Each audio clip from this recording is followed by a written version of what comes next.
Hey folks, Kilt-Man here. Kilt-Man at your almost in the new year services. It is now, right now, 2025 in the UK. 2025 at almost 7 o'clock, 7 p.m. So we've got a few hours yet before we enter 2026. How are you all? Hope you're all doing very, very well. Now, here's the Kilt-Man New Year's speech. And forgive me, I've been out already. I've had a rehearsal, an earlier session before the big proper session for New Year's. So I went out like this. I wasn't dressed up. It was just, a sweatshirt. By the way, for you guys, this actually is a sweatshirt I got printed with McCready and Outpost 31. RJ McCready, Outpost 31 on the back. Sadly, they got it wrong. They printed on a very, very deep, dark navy blue sweatshirt in black, all the stuff I wanted. But the thing, I was like, I thought, you can't see it. Oh my God. And yet, when you wear it out and the lights hit it, it won't, I can't show you right now. It won't happen right here. But this stupid, ring light and the J.J. Abrams lens flare, it won't work with that. But in certain light, a pub or a club or whatever, it kind of ignites and you get RJ McCready and you get Outpost 31. And people go like, what? Is that your name? I thought your name was McEnany. It doesn't say that at all. I'm like, oh God, no, it's like, and if you've got to explain things, you've already lost. Anyway, so I was dressed down for the afternoon session, and the session was longer than I anticipated. Quelle surprise, you might say. But yeah, I went to the Telegraph, where I don't go these days very often because it's shit, basically. But I do love the bar staff there and some of the people there. It just, it just doesn't have that vibe anymore. So I went in there to say Happy New Year to everyone I knew. And I sat in a corner on me Jack Jones and realised that I had developed a bit of a twitch with this eye. A twitch. A lash had gone in there and was raking havoc. So I was winking at people I didn't want to wink at all. And there were two lesbians who were sitting just opposite, one of whom was the typical cliched big butch type, and one was extremely attractive. And with like a nice party dress on, like, and short and split up the wazoo and back, and was doing the leg waggly thing. You can't see me waggling my leg, but that's what she was doing with big stilettos on. And I was sitting there going like, oh, that's interesting. Oh no, you with, yeah, okay. So I had this twitchy eye, and I'm going like, I'm either like a Bond villain or I'm having like a seizure or something like that. And they've also got another affliction, which I know some of you are going to go like, well, we can tell why that's been happening. I have pins and needles in my right hand, and it happens every time I get up from anywhere. Literally, if I get up from this chair right now, I will have pins and needles for a good 90 seconds in this hand to an irritating degree. And if I get out of bed, if I get up, it's a gravitational thing. If I get up, this, it'll begin. Okay, it hasn't done yet, but it will do. And it affects those three fingers. Your favourite finger, no offence. Those two lesser fingers. But the encompassing buzz of pins and needleage wraps the entire hand and it extends down the arm. Now, I've had numerous injuries over the years, many injuries, incorporating pins and needles and stuff like that. And it doesn't, what's happened to cause it. Now, in this case, I don't know what's happened. And it's been going on for 3 weeks now. in the lead up to Christmas, I've been having this, but it's got worse, progressively worse, and it does wake me up in the night as well, because obviously you lie in a certain position, and that way, that way, that way, on top of the wardrobe, whatever, and any movement seems to spark it off, and I've mentioned this in the pub just before. That camera's turned again. I'm gonna have to get New Year's resolution, new camera apparatus, because this thing has had its day. It's done. It's done now.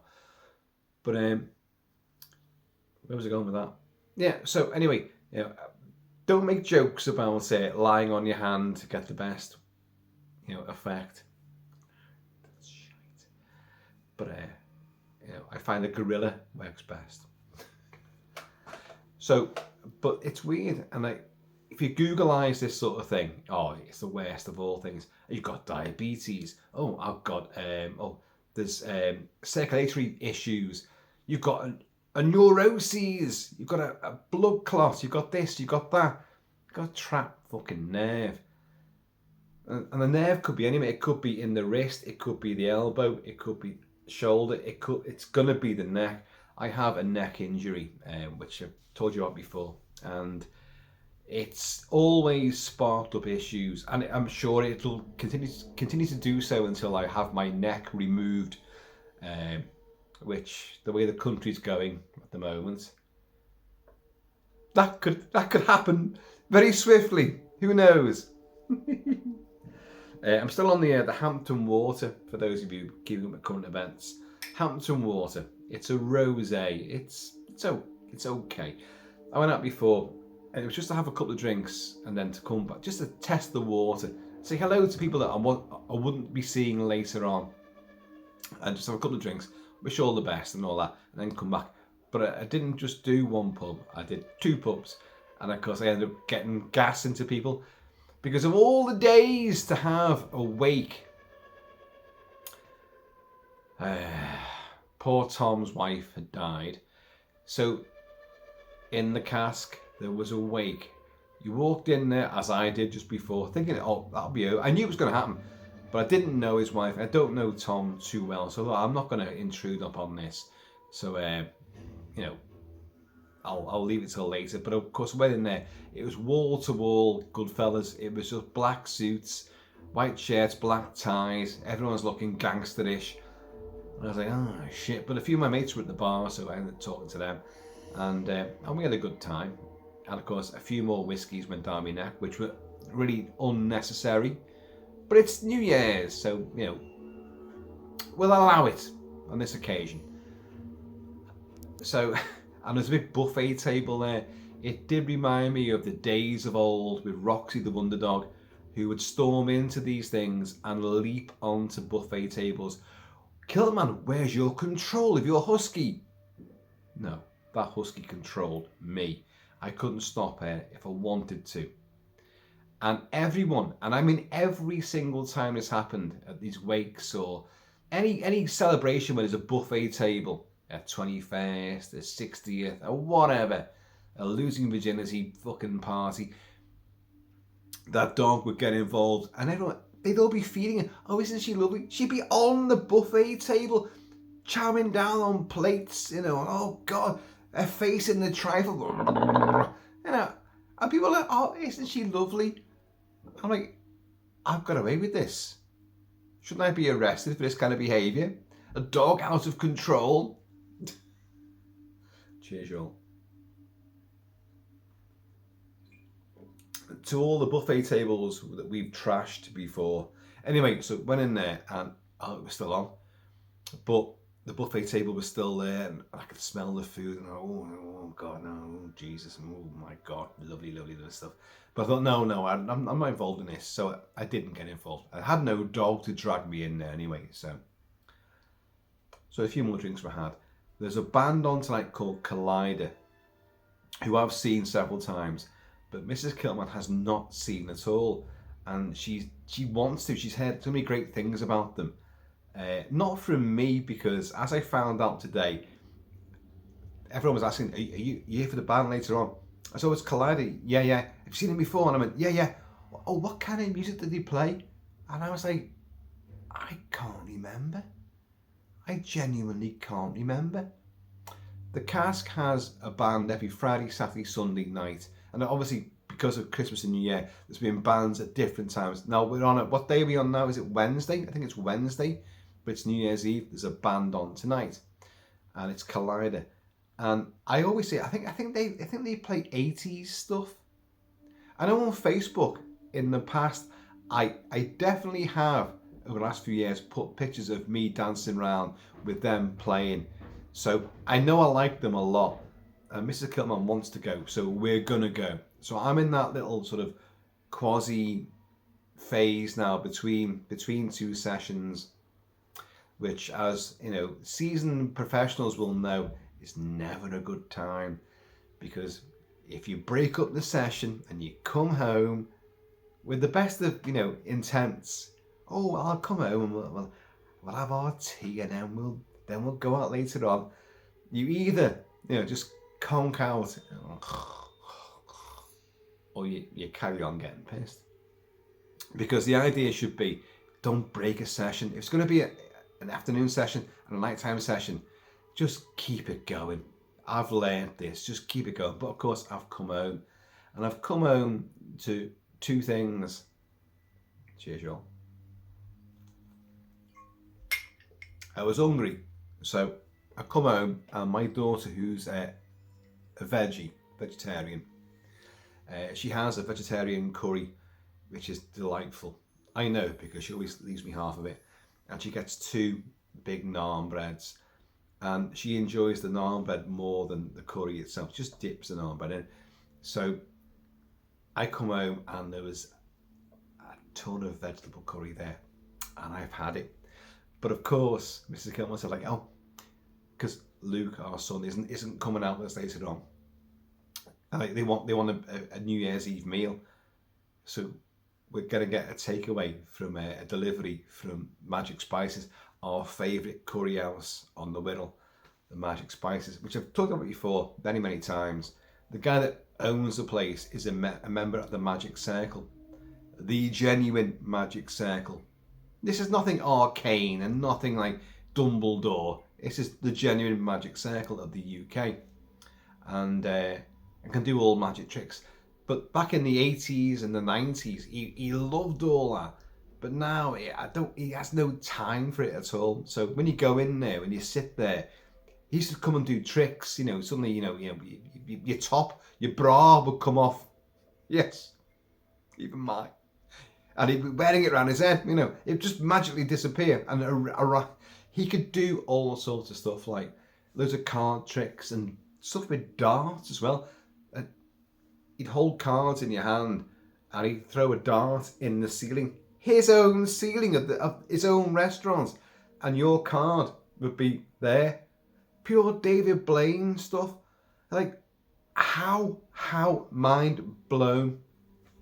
Doesn't do any of that now. None of it.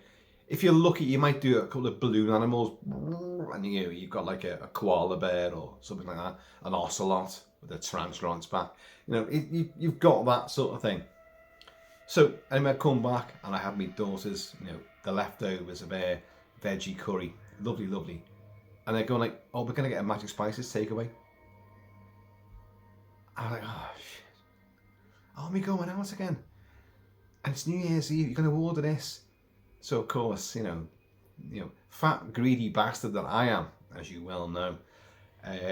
Yes, I've got a great big chicken tikka masala is coming my way.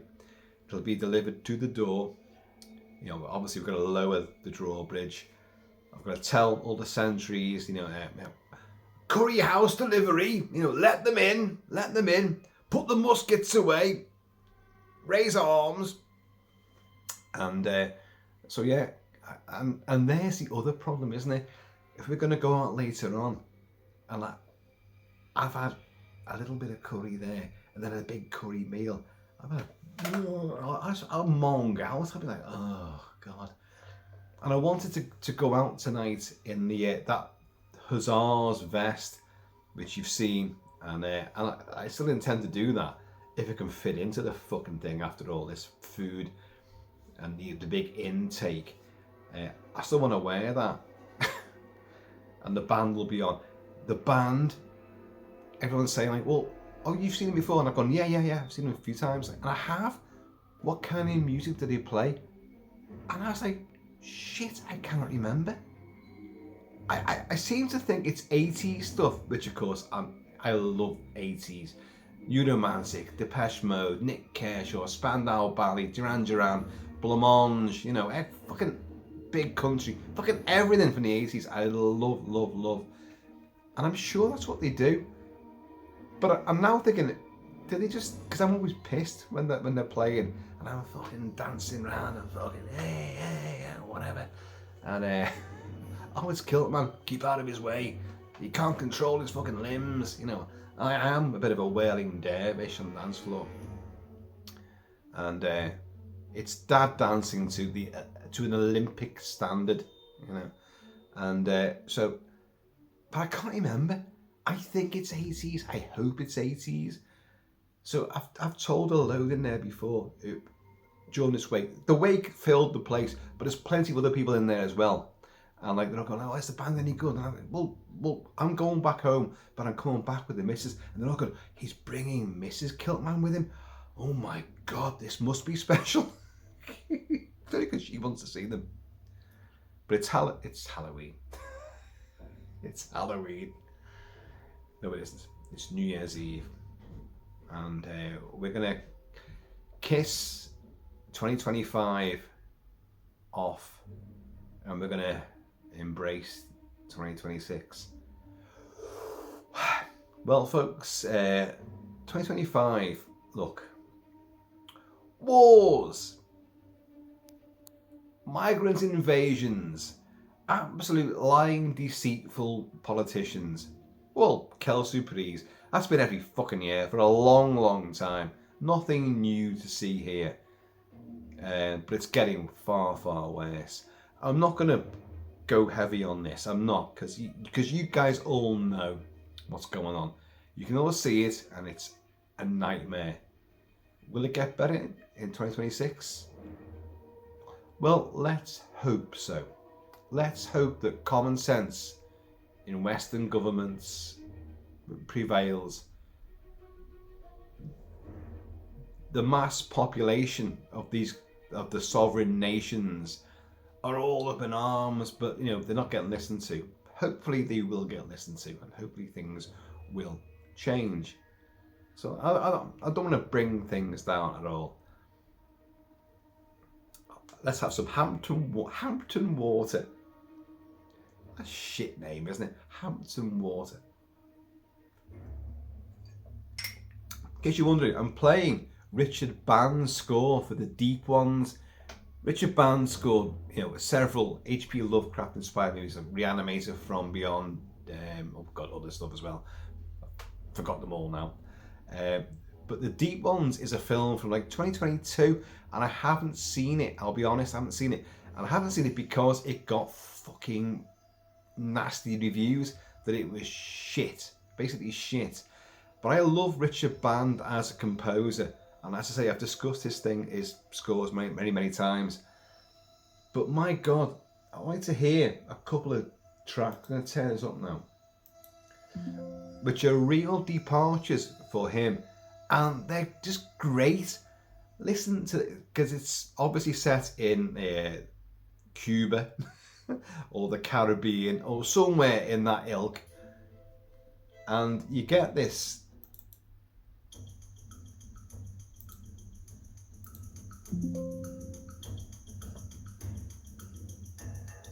I've never heard Richard Band do anything like this before.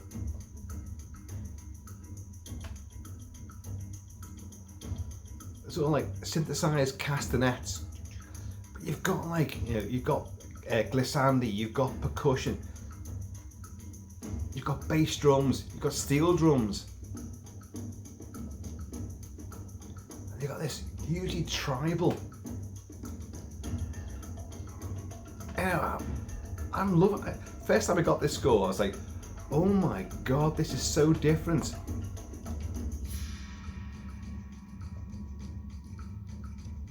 it's a good strut as well. You know, when I go across the drawbridge and I enter the Kilted realm, and I you know, my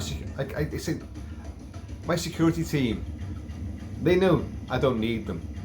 I am my own security team. I can do better than them. And I said, "Oh, just go back, you know, do some more training with the weapons, you know." And I was strutting through the Kilted realm, and I've got this playing, and it gives you an extra little Cuban kick in your heels, you know. Suddenly I'm Antonio Banderas as Puss in Boots, you know.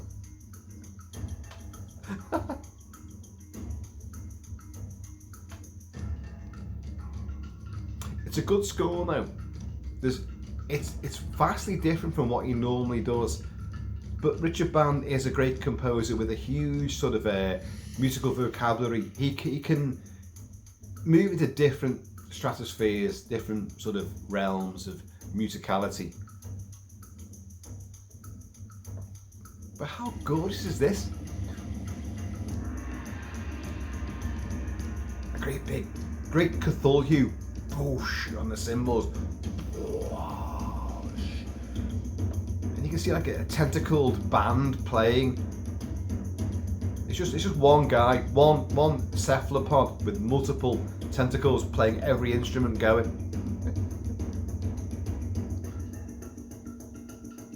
How cool is this? If Collider play this tonight,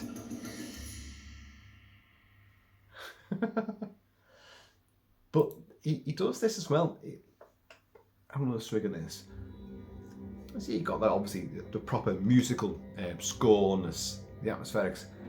Yeah, I'm allowing this. I'm actually allowing this scything J.J. Abrams. It's New Year. Maybe we'll make amends. Make an Abrams.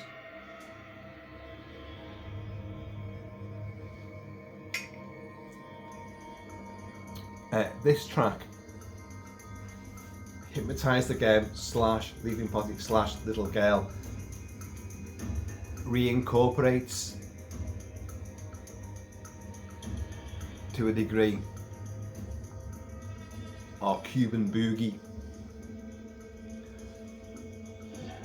but we have now, is it this one? Listen to this.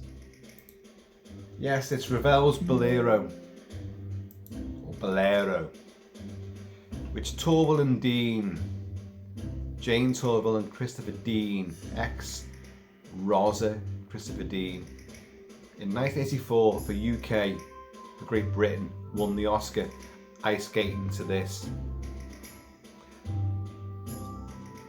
And Richard Band's done a version of this. Who'd have thought that? Small cat has made an entrance.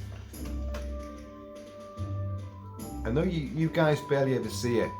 She might make a high-rise leap in the background or prowl around the stuff in the background. I'd love her to sit, you know, on my lap and just like Blofeld, you know, like stroking his pussy. And like I had the fucking eye twitch and all that, like a Mads Mikkelsen eye twitch. Yeah. She's munching a tea.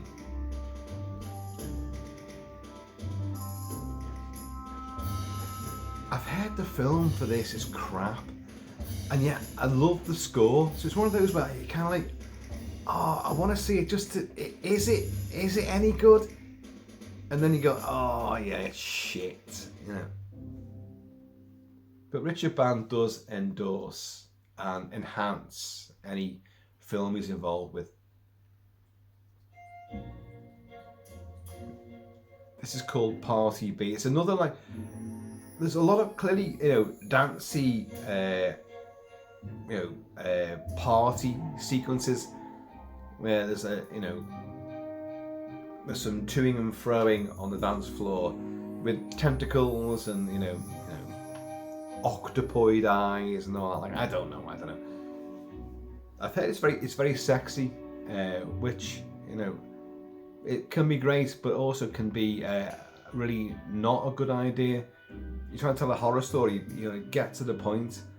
Lovecraft was very, well,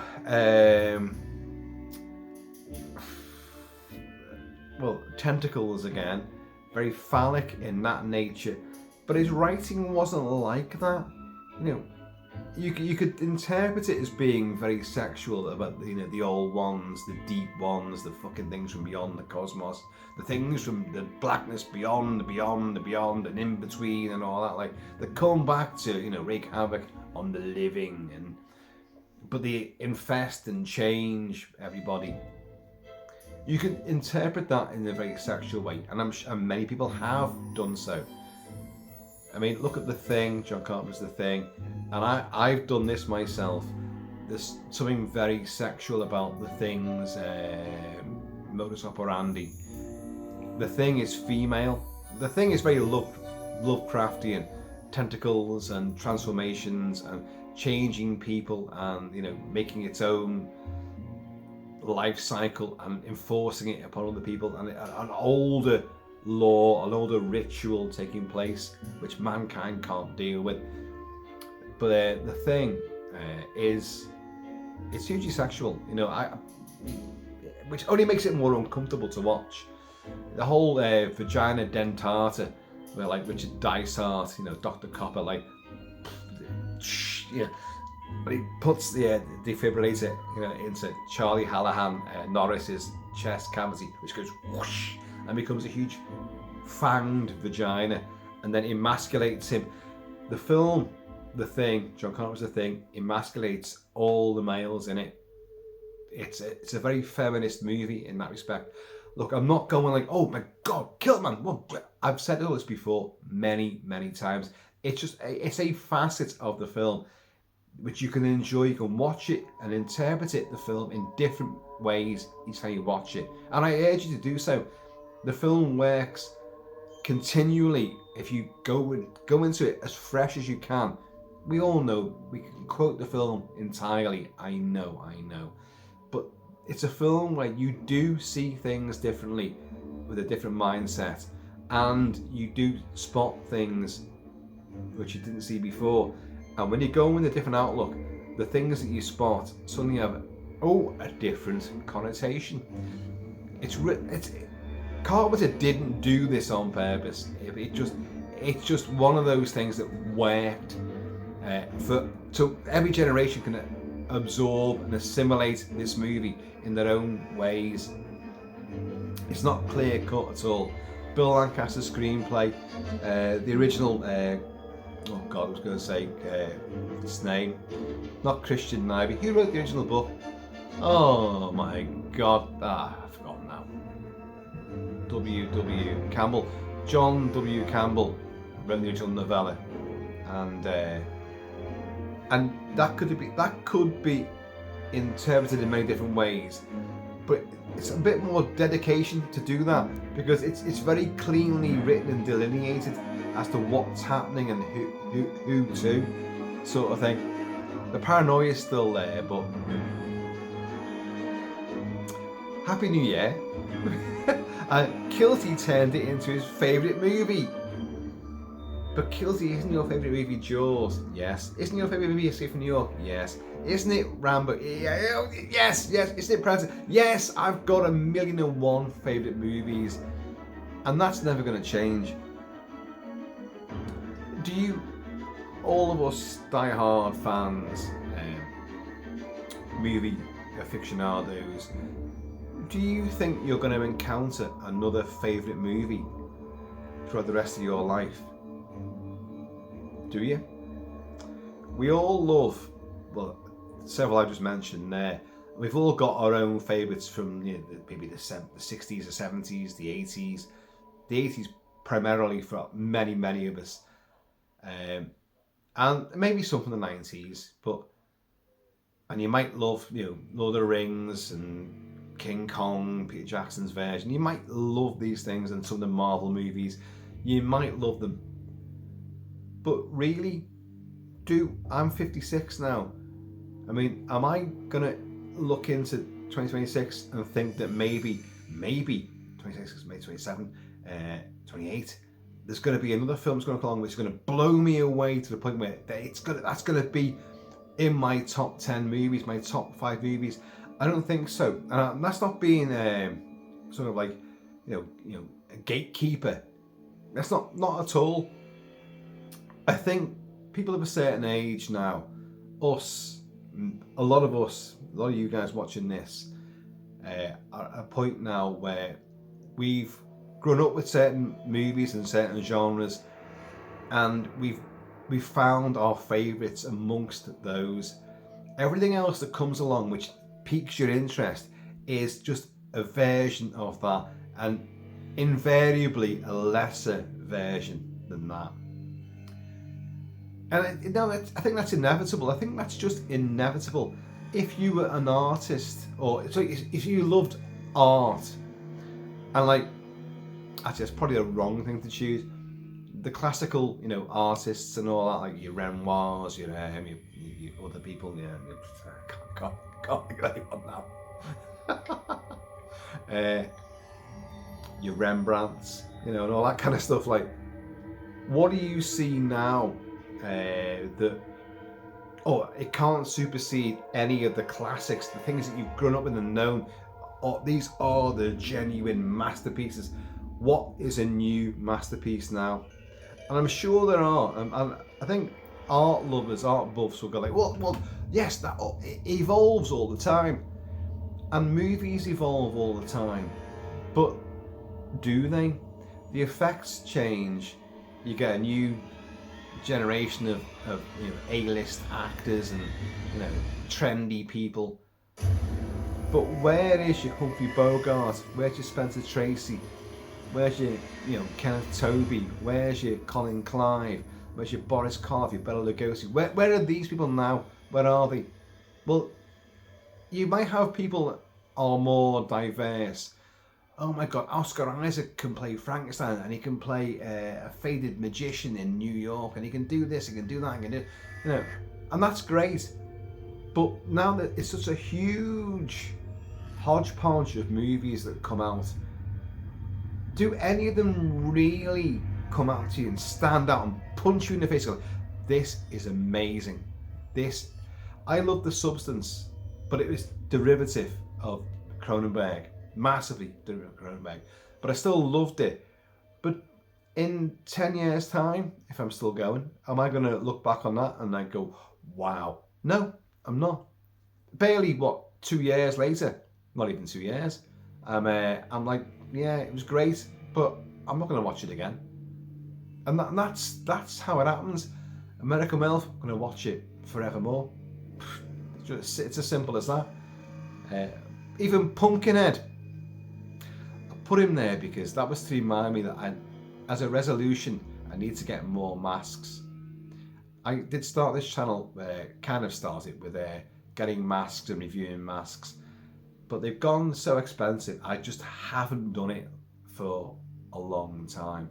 Gonna do it again, but it'll be very sort of either the cheapy ones, which, this one's really good, but it's really cheap, and you wouldn't have looked at it because you're mask collectors, and you wouldn't ordain. You would, oh my God, look at that! It only cost him £16, 16 English pounds from Amazon, and look at it.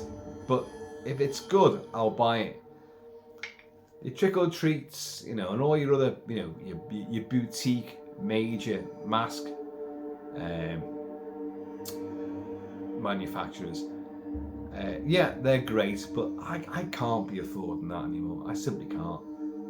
He says, I can afford all this.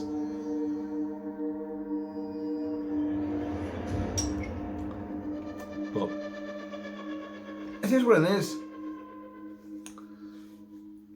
All I can promise you guys is that 2026, no matter what shit is thrown our way, which I can guarantee there's going to be a lot of shit thrown our way. Wherever you may happen to be, Australia, South Africa, South America, North America, all around Europe and in the UK and Ireland. we're gonna be in for it. We really are.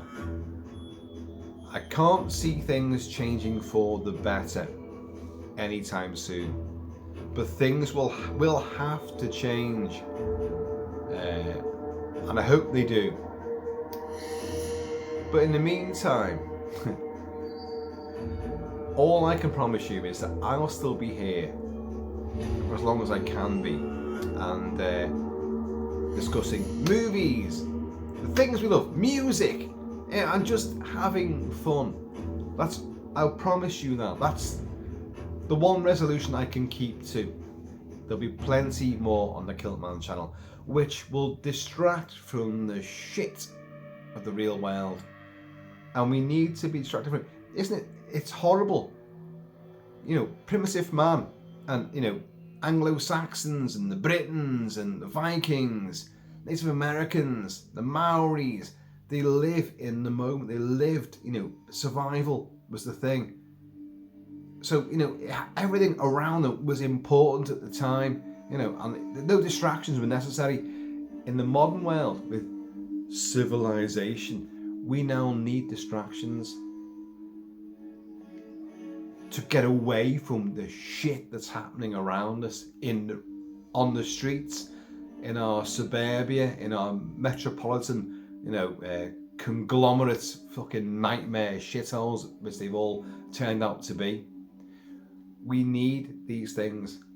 You need, no, you don't need influencers, but you need people that are gonna take you out of that and speak to you from, you know, from a distance, maybe massively sort of, you know, there's a big gap between us all around the world, but we speak from the same mentality. We love the same things, and that daily grind. Oh come on, God, it's been a shit day.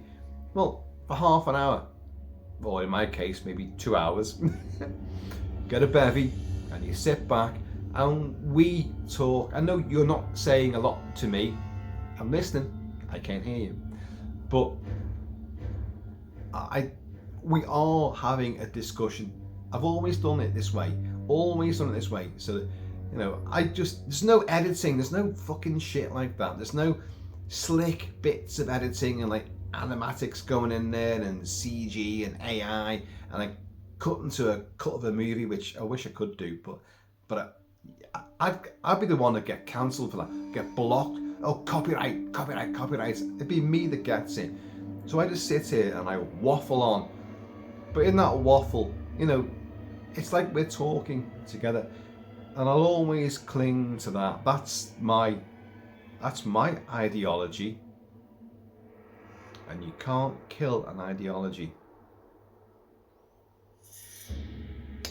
which is a bit of a problem, isn't it? Anyway, Hampton Water and Richard Band are giving it loads. Let's go back. It is party A. So you've got all this sort of like, that's very thematic as well. I don't know what's going on in this sequence. I've got no idea what happens in any of these sequences at all.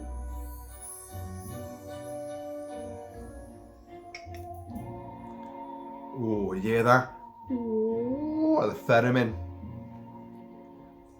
If it isn't a theremin, it's a sampled theremin. Yeah.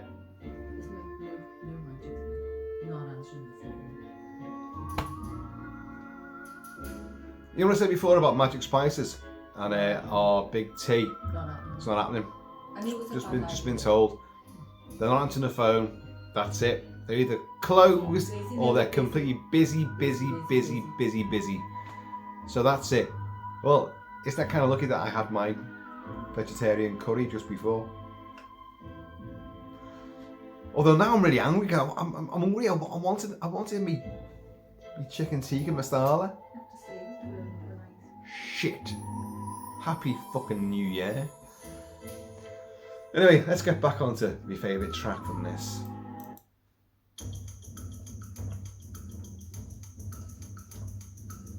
Mrs. Kilt-Man's prowling around. She's put a brave smile on things, but I know she's fucking starving now as well. So I don't know how the night's going to transpire. Anyway, Happy New Year, folks. 2026. I would say I prefer to stay in 2025, but I really wouldn't. There's been ups, there's been downs. Well, obviously we got the cat. That's an up. An up. She's up in the fucking air all the time. She's alpine, pure alpine cat. Every high surface, every door, she scales it all the time, and then leaps at you from a high height. She's like, look, cliffhanger. She's kitty hanger. I got a new job. Double-edged sword, of course. No, I'm happy I got that. I think that was a good thing. A good thing.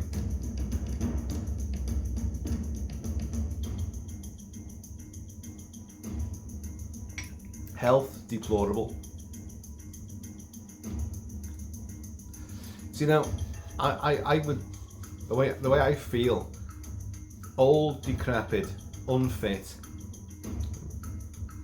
pins and needles, terrible skin these days, that I won't see out the next few years. But I also know implicitly that I'm gonna live forever. So stick with me, folks. It's gonna happen. It's gonna happen. I mean, look at it. Look at these cheeks. These cheeks. The nuclear Armageddon could take place. Putin could go, oh, fuck Europe, fuck the West, boof. And like cockroaches, cockroaches, and probably King Charles will all survive, you know, the onslaught, because we'll be living off, you know, the produce of my cheeks, whichever ones you want to choose from. Like, there's plenty. I could live off the meat of this for a good long time. Eternal Living Dead, the reboot, remake, it was due Christmas time 2025, and then they put it back to November 2026. Oh, Kelsey, please, not a good sign, not a good sign. Other movies, The Odyssey, Christopher Nolan, Matt Damon as Odysseus. Not the casting I would have done, but the trailer looks great. I like it a lot. I love that time period, that era.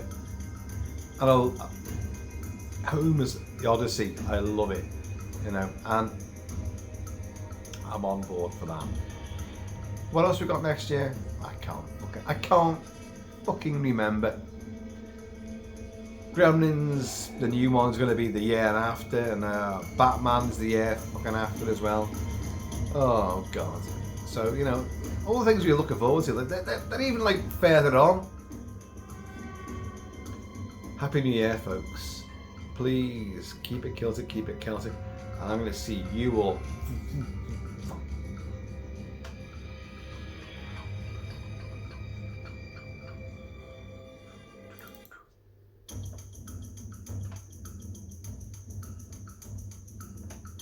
I just love this rhythmic, fucking tribal shit, you know. I'm gonna get the Hussars vest on, like with all the fucking golden braid. You've seen it all. I might put a different kilt on, I don't know.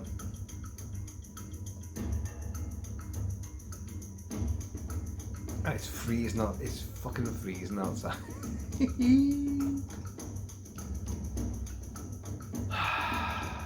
No curry, well, you heard it there.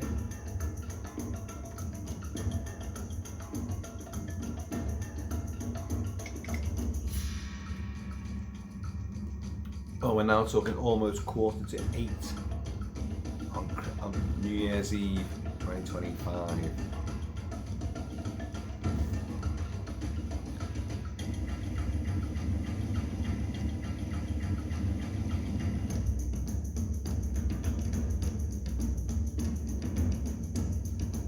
How cool is this?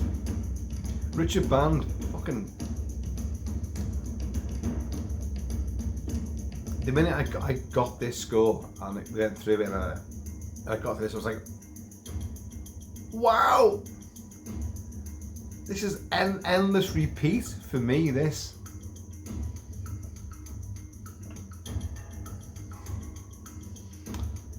No, gotta go, folks. Gotta find something to eat and then get changed and get back out again. So I'm gonna see you all next year.